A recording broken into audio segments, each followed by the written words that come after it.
What if I told you there was a time when the government considered attacking its own people?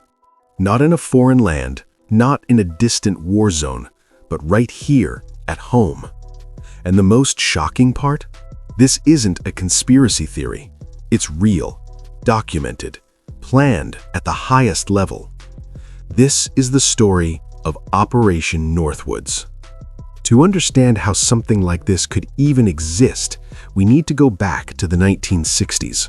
The Cold War was at its peak. The United States and the Soviet Union were locked in a silent battle, not just for weapons, but for global dominance. And right in the middle of this tension was a small island just 90 miles from Florida, Cuba. After the rise of Fidel Castro, Cuba became a serious concern for the United States. The fear was simple, that Cuba was aligning itself with the Soviet Union, bringing a powerful enemy dangerously close to American soil. After the failure of the Bay of Pigs invasion, pressure inside the US government grew stronger. Leaders wanted to remove Castro from power, but they needed a reason, a justification, something that would convince the public and the world that war was necessary. And that's when a secret plan was created. In 1962, top officials in the Department of Defense drafted a proposal, a plan so disturbing it still feels unreal today. The idea was simple: stage attacks on American soil and blame them on Cuba. The plan included multiple scenarios: hijacked airplanes, terrorist attacks in major US cities, even the possibility of causing real harm to innocent civilians. Imagine turning on the news and seeing chaos unfold. Explosions, panic in the streets, fear spreading across the nation, and then hearing this was done by Cuba. That was the goal: to shape public opinion, to push nation toward war. One of the most chilling parts of the plan involved replacing a real passenger plane with a remotely controlled drone. The real passengers would be secretly removed, and the drone would be destroyed mid-air, creating the illusion of a deadly attack.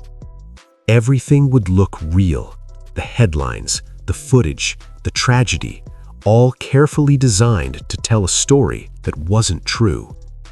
This wasn't just an idea. It was formally written and presented by the Joint Chiefs of Staff, the highest-ranking military officials in the country.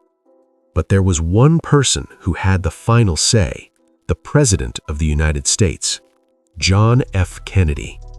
When the plan reached him, he made a decision that would change everything. He rejected it completely. Operation Northwoods was never carried out.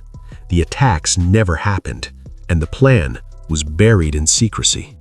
For years, no one knew it even existed. But secrets don't stay hidden forever. In the 1990s, declassified documents revealed the truth, and when the public learned about Operation Northwoods, the reaction was shock, disbelief, and anger. How could something like this even be considered? How could a government think about harming its own citizens for a strategic advantage? But the story doesn't end there, because even though the plan was rejected, the mindset behind it didn't just disappear. At that time, fear was driving decisions. The threat of communism felt bigger than anything else, and in that fear, lines began to blur.